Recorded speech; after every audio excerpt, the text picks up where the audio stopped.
வணக்கம், இது உங்கள் திருமதி குக் சேனல். இன்னைக்கு நம்ம ஈவினிங் ஸ்நாக்ஸு பிரெட் வடை செய்ய போகிறோம். வாங்க எப்படி செய்கிறதுன்னு பார்க்கலாம். பாத்திரத்தை வச்சு கொஞ்சம் தண்ணி ஊற்றிக்கலாம். சுடுதண்ணியில் ப்ரெட்டை போட்டு எடுக்க போகிறோம். இந்த சைடெல்லாம் நம்ம பிச்சு எடுத்துடலாம் தனியாக.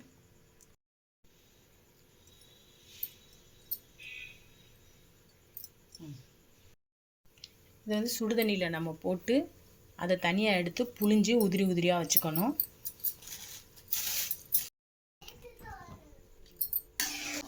இந்த மாதிரி நம்ம வடிகட்டியில் எடுத்து இதை புழிஞ்சி தனியாக எடுத்து வச்சுக்கலாம்.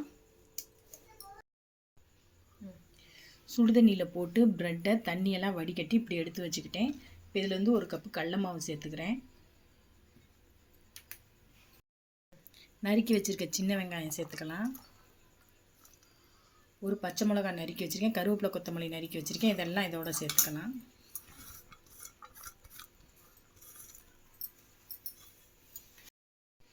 தேவையான அளவு உப்பு சேர்த்துக்கலாம்.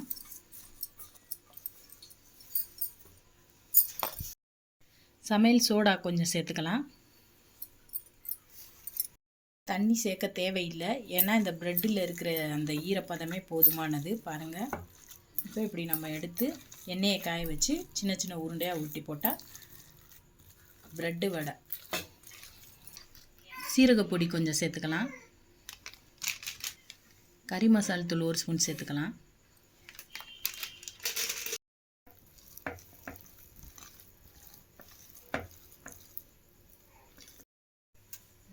பாத்திரத்தை வச்சு எண்ணெயை ஊற்றிக்கிட்டோம். இப்போ சின்ன சின்ன உருண்டையாக எடுத்து அதில் போடலாம்.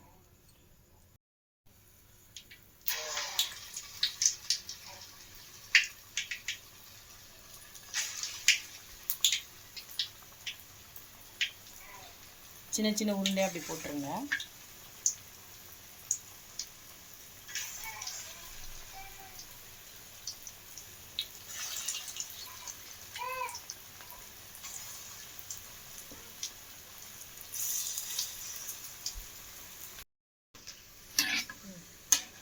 பாருங்க, ப்ரெட்டு ரெடி. ப்ரெட்டு வடை ரெடி.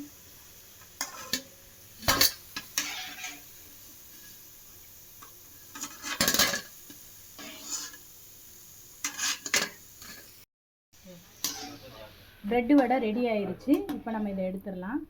பாருங்கள், மொறுமொறுன்னு சூப்பராக இருக்குது. சூப்பரான ப்ரெட்டு வடை ரெடி ஆயிடுச்சு. பாருங்கள் எவ்வளோ மெதுவாக சாஃப்டாக இருக்குன்னு. இங்கே பாருங்கள், இது அழகாக தக்காளி சாஸு, தேங்காய் சட்னி, தக்காளி சட்னியில் வச்சு சாப்பிட்டா ரொம்ப டேஸ்ட்டாக இருக்கும். எல்லோரும் இதை அதிகமாக விரும்பி சாப்பிடுவாங்க. ரொம்ப ஈஸியான மெத்தடு, சீக்கிரம் செஞ்சிடலாம். மழைக்கு சூடாக மொறுமொறுன்னு ப்ரெட்டு வடை.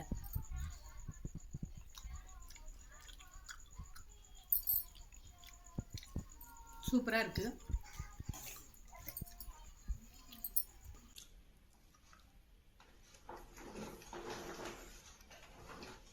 பிரெட் வடை செம்ம டேஸ்டா இருக்குது. நீங்களும் கண்டிப்பா ட்ரை பண்ணி பாருங்க. சூப்பரா இருக்கு. பிரெட் வடை சுவையாகவும் சூப்பராகவும் நல்லா இருந்தது. கண்டிப்பா நீங்களும் இதை ட்ரை பண்ணுங்க. உங்களுக்கு ரொம்ப பிடிக்கும். பிடிச்சிருந்தா திருமதி குக் சேனலுக்கு சப்ஸ்கிரைப் பண்ணுங்க, லைக் பண்ணுங்க. நன்றி.